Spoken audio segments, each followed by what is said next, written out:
Breaking news చూస్తున్నాం. పాకిస్తాన్పై ప్రకృతి పగబట్టింది. వరదలు ఇంకా వదలటం లేదు. నెల రోజులుగా భారీ వర్షాలు పడతానే ఉన్నాయి. గత వారం నుంచి అల్లకల్లోలం కనిపిస్తోంది. నదులను పూర్తిగా రహదారులు చూస్తుంటే నదుల్లాగానే కనిపిస్తున్నాయి. లోతట్టు ప్రాంతాలు జలమయమయ్యాయి, పడిపోతున్నాయి కొన్ని భవనాలు. ఇప్పటి వరకు 225 మంది చనిపోయారంటే పరిస్థితి అర్థమవుతుంది. 500 మందికి పైగా గాయాలయ్యాయి. పంజాబ్ ప్రావిన్స్ పూర్తిగా నీట మునిగిపోయింది. ఇస్లామాబాద్ కూడా వరదల్లోనే చిక్కుంది. ప్రధాని ఇల్లు కూడా వర్షపు నీటిలోనే ఉంది. నిరాశ్రయులుగా లక్షలాది మంది కనిపిస్తున్నారు. ప్రయాణికులతో వాహనాలు కొట్టుకుపోతున్నటువంటి విజువల్స్ కూడా కనిపిస్తూ ఉన్నాయి. పాకిస్తాన్పై ప్రకృతి పగబట్టిందా అన్నట్టుగా నెల రోజులుగా ఆ దేశం జల దిగ్బంధంలోనే చిక్కుకున్నటువంటి పరిస్థితి ఉంది. ఎప్పుడో జూన్ 16వ తారీఖు ప్రారంభమైనటువంటి వర్షాలు ఇప్పటి వరకు ఇంకా వర్షాలు పడతానే ఉన్నాయి. భారీ వర్షాలకు లోతట్టు ప్రాంతాలు జలమయం అవుతున్నాయి. గత వారం రోజులుగా పరిస్థితి మరింత దారుణంగా తయారైంది. భారీ వర్షాలు కురుస్తూనే ఉన్నాయి. వివిధ ప్రాంతాల్లో వరద విలయతాండవం చేస్తోంది. లోతట్టు ప్రాంతాలు పూర్తిగా నీట మునిగిపోయాయి. కళ్ళ ముందే వాహనాలు కొట్టుకుపోతున్నాయి. రహదారులు పూర్తిగా నదులను తలపిస్తున్నాయి. ఇళ్ళు కూలిపోతూ ఉన్నాయి. ప్రజలు సైతం కొట్టుకుపోతున్నారంటే అక్కడ వరద ఉధృతికి జూన్ చివరి వారం నుంచి ఇప్పటి వరకు 225 మంది చనిపోయారంటే, వరదలో కొట్టుకుపోయి చనిపోయారంటే, వాళ్ళకి ఎలాంటి సాయం అందక చనిపోయారంటే పరిస్థితి ఎంత దారుణంగా ఉందో అర్థమవుతుంది. 500 మంది గాయపడ్డారు. చాలామంది ఆచూకీ లభించడం లేదు. మృతుల సంఖ్య రోజు రోజుకి పెరుగుతూనే ఉంది.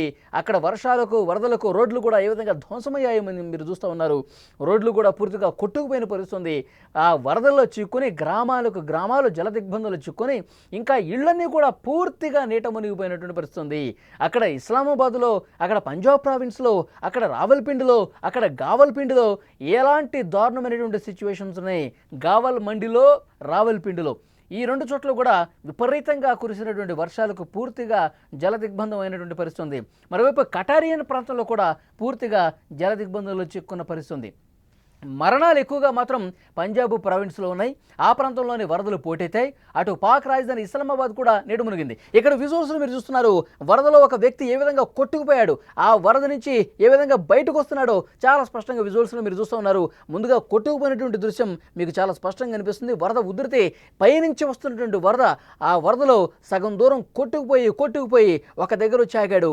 అక్కడి నుంచి మళ్ళీ ఒడ్డుకు రావడానికి అక్కడ స్థానికులు ఏ విధంగా ప్రయత్నాలు చేస్తున్నారు, అతనికి ఏ విధంగా సహాయం చేస్తున్నారు, అతనికి ఏ విధంగా బయటకు తీసుకొచ్చే ప్రయత్నం చేస్తూ ఉన్నారో మనం చాలా స్పష్టంగా చూడొచ్చు.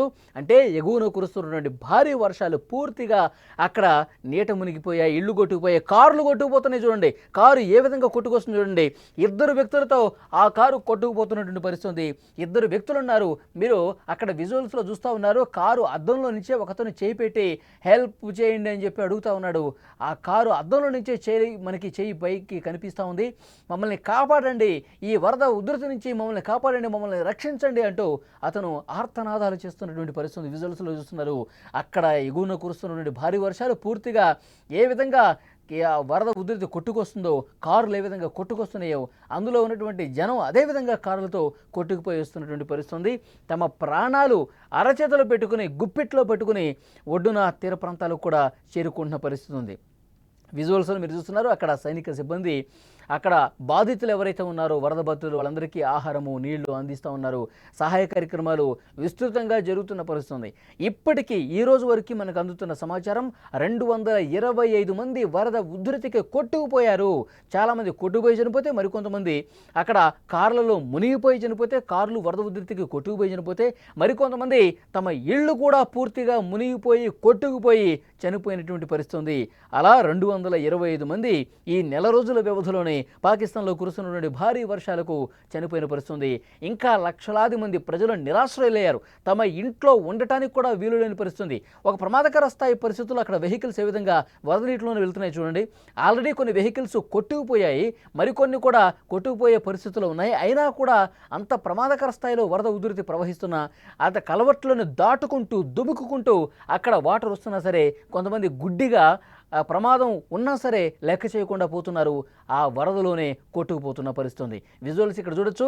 అక్కడ ఉన్నటువంటి ఒక రహదారి పూర్తిగా ఏ విధంగా బీటలు వరిందో, ఏ విధంగా అక్కడ గుంతలు ఏర్పడ్డాయో, ఏ విధంగా ఒక లోతైన లోయలాగా అక్కడ ఏర్పడింది. అక్కడ మళ్ళీ వాటర్ నిలుస్తున్నటువంటి పరిస్థితి ఉంది. విజువల్స్లో మీరు చూస్తూ ఉన్నారు. పాకిస్తాన్లో మొత్తం కూడా చాలా ప్రాంతాల్లో పంజాబ్ ప్రావిన్స్ కావచ్చు, ఇస్లామాబాద్ కావచ్చు, రావల్పిండి కావచ్చు, గావల్మండి కావచ్చు, కటారియన్ కావచ్చు, ఈ ప్రాంతాలు మొత్తంగా కూడా అన్నీ కూడా వాటర్లో నానుతూ ఉన్నటువంటి పరిస్థితి ఉంది. నీటిలో ఆయా నగరాలన్నీ కూడా తేలియాడుతున్నటువంటి పరిస్థితి ఉంది. ముఖ్యంగా ఉత్తర పాకిస్తాన్లో పర్యాటకుల్ని అక్కడ ఈ వరద అనేది భయం గుప్పిట్లో ఉంచేసిందని చెప్పాలి. ఎందుకంటే అక్కడ పర్యాటకులు కొంతమంది వస్తూ ఉంటారు. భారీ వర్షాల నేపథ్యంలో ఇక ఆ వరద గుప్పిట్లో కొంతమంది పర్యాటకులు చిక్కుకుని ఎటూ వెళ్ళలేని పరిస్థితుంది. ఆ వరద మధ్యలో కొంతమంది చిక్కుకుపోయి ప్రాణాలు కోల్పోయారు. మరికొంతమందిని హెలికాప్టర్ల సాయంతో తీసుకొచ్చి అక్కడ చేస్తున్న పరిస్థితుంది.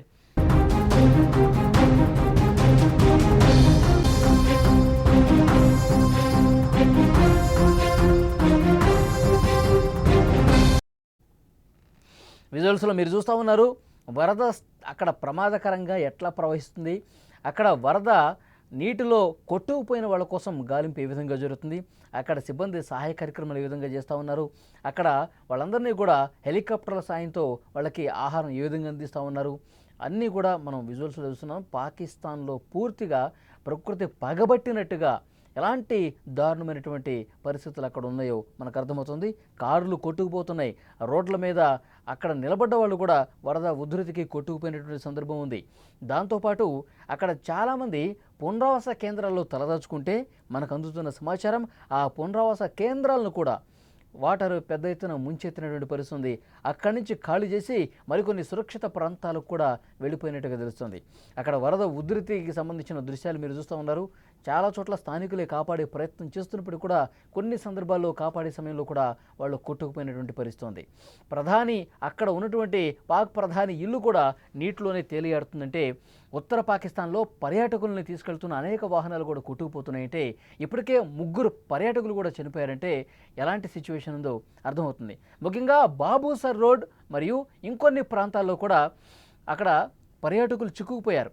వాళ్ళందరినీ కూడా కాపాడే ప్రయత్నం చేస్తూ ఉన్నారు. పర్యాటకుల్ని అక్కడ చిక్కుకున్న కొంతమంది ప్రయాణికుల్ని కూడా అక్కడ ఆర్మీ సిబ్బంది కాపాడే ప్రయత్నం చేస్తూ ఉన్నారు. కానీ వాళ్ళకి మాత్రం ఇంకా అర్థం కాని పరిస్థితి ఉంది. ఎందుకంటే ఈ వర్షాలు ఎప్పుడు తగ్గుముఖం పడతాయి, ఎప్పుడు ఈ వరదలు కొంత కంట్రోల్లోకి వస్తాయి, ఎప్పుడు మళ్ళీ సాధారణ జనజీవనం అక్కడ ఏర్పడుతుందో కూడా అర్థం కాని పరిస్థితుంది. ఇప్పటికే ఆస్తి నష్టం బాగా జరిగింది. 225 మంది ప్రాణాలు కోల్పోయినటువంటి పరిస్థితి ఉంది. మొత్తం తేరుకోవాలంటే ఇప్పుడు నేను చెప్పినటువంటి ప్రాంతాలు ఇస్లామాబాద్ కావచ్చు, కటారియన్ కావచ్చు, రావల్పేట కావచ్చు, పంజాబ్ ప్రావిన్స్ కావచ్చు, దారుణమైనటువంటి సిచ్యువేషన్స్ అక్కడ కనిపిస్తున్నాయి. సో వాళ్ళందరూ కూడా మళ్ళీ కోలుకోవటానికి, అక్కడ జరిగినటువంటి ఆస్తి నష్టాన్ని మళ్ళీ పూడ్చుకోవటానికి కొన్ని నెలల సమయం పడుతుందంటే మాత్రం ఇది ఆలోచించాల్సినటువంటి విషయం. అక్కడ ప్రభుత్వాలు ఇంకా అక్కడ పునరుద్ధరణ కార్యక్రమాలు చేయటంలో ఇంకా ప్రారంభమే కాలేదు. ఇంకా వర్షపాతం నమోదవుతానే ఉంది. ఇంకా లోతట్టు ప్రాంతాలు జలదిగ్బంధంలో చిక్కున్నటువంటి పరిస్థితి కనిపిస్తుంది. అక్కడ సాధారణ ప్రజానికం ఎంత ఇబ్బంది పడుతున్నారో విజువల్లో చూస్తే మీకు అర్థమవుతుంది. కనీసం తినడానికి తిండి లేక, తాగడానికి వాటర్ లేక చాలా ప్రాంతాల్లో ప్రజలు సహాయం కోసం ఎదురు చూస్తూ ఉన్నారు. వాళ్ళకు సంబంధించిన సమాచారం కూడా ఎప్పటికప్పుడు అందిస్తూ ఉన్నారు. అక్కడ పై అధికారులకు తెలియజేస్తూ ఉన్నారు హెలికాప్టర్ల సాయంతో. ఎందుకంటే వరద ఉధృతంగా ప్రవహించే సమయంలో వాళ్ళని కాపాడే పరిస్థితుల్లో కూడా కొంత ఇబ్బందులు ఏర్పడుతున్నాయి. వాతావరణం అనుకూలించట్లేదు, కొన్ని ఆటంకాలు ఏర్పడుతున్నాయి. అయినప్పటికీ కూడా అక్కడ హెలికాప్టర్లు తీసుకొచ్చి వాళ్ళని కాపాడే ప్రయత్నం జరుగుతుంది. 225 మంది ఇప్పటి వరకు, ఈ రోజు లెక్క వరకు అధికారికంగా మాత్రమే, కానీ ఇంకా సమాచారం లేని వాళ్ళు చాలామంది గల్లంతయ్యారు. చాలా వరకు బ్రిడ్జిలు కొట్టుకుపోయాయి, ఎక్కడ భవనాలు కొట్టుకుపోయాయి, నీళ్లలో నానుతూ కొన్ని ఇళ్ళు అదేవిధంగా కొట్టుకుపోయిన పరిస్థితుంది, బ్రిడ్జిలు కొట్టుకుపోయిన పరిస్థితుంది, కార్లు కొట్టుకుపోయినాయి. ఆ కార్లలో కూడా ఇద్దరు ప్రయాణం చేస్తున్నారు కార్లో. ఆ కారు అలాగే వాళ్ళు అందులో ఉండగానే కొట్టుకుపోయింది. ఆ వాటర్లో తేలియాడుతూ కొట్టుకుపోతుంటే ఆ విండోలో నుంచి ఒకతను చేయి పైకి పెట్టి సాయం కోసం అర్థిస్తూ ఉన్నాడు. మమ్మల్ని కాపాడండి, రక్షించండి, మమ్మల్ని బతికించండి అంటూ ప్రాధేయపడుతున్నారంటే అక్కడ లోతట్టు ప్రాంతాల్లో ఎలాంటి భయానకమైనటువంటి సిచ్యువేషన్స్ అక్కడ ప్రజలు ఎదుర్కొంటున్నారన్నది కూడా అర్థమవుతుంది. చూసారుగా ఇద్దరు వ్యక్తులతో కారు ఏ విధంగా కొట్టుకుపోతుందో, అతడు చేయి బయట పెట్టాడు చూడండి, మమ్మల్ని కాపాడండి, రక్షించండి అంటూ. కానీ పాపం చేసేది ఏమీ లేనటువంటి పరిస్థితి. ఆ వెహికల్ అలాగే ఆ కారు కొట్టుకుపోయినటువంటి పరిస్థితి. ఇలా 1 కాదు 2 కాదు, గత నెల రోజులుగా చూస్తున్నాం. పరిస్థితుల్లో ఎక్కడో కూడా మార్పు రాట్ల. వరద పూర్తిగా తగ్గిన తర్వాత సహాయక కార్యక్రమాలు చేస్తూ ఉన్నారు. మరికొన్ని చోట్ల అక్కడ సహాయ కార్యక్రమాలు చేయడానికి కూడా ఇబ్బంది ఏర్పడుతోంది. ఎందుకంటే కొన్ని చోట్లయితే అక్కడ అలవి కాని పరిస్థితి. ఇంకా వాతావరణం అనుకూలంగా లేదు. అక్కడ సహాయ కార్యక్రమం చేసినా, అక్కడ ఏ పునరుద్ధరణ కార్యక్రమం చేసినా మళ్ళీ వర్షం పడుతుంది.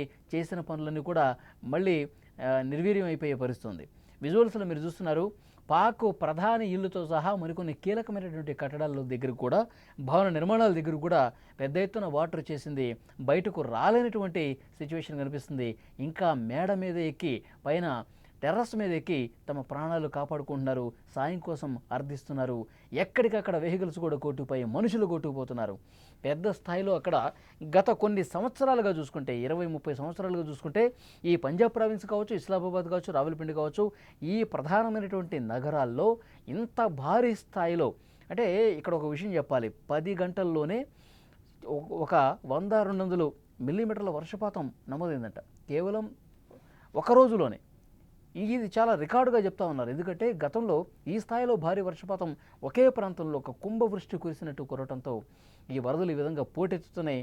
అక్కడ పునరావాస కేంద్రాల్లో తలదాచుకుంటున్న వాళ్ళకి ఏదో ఒక రకంగా సాయం చేసి నిత్యావసర వస్తువులు అందించి వాళ్ళ పూట గడిచే విధంగా ప్రయత్నాలు చేయాలంటూ స్థానికులు అక్కడ కోరుతున్నటువంటి పరిస్థితి ఉంది.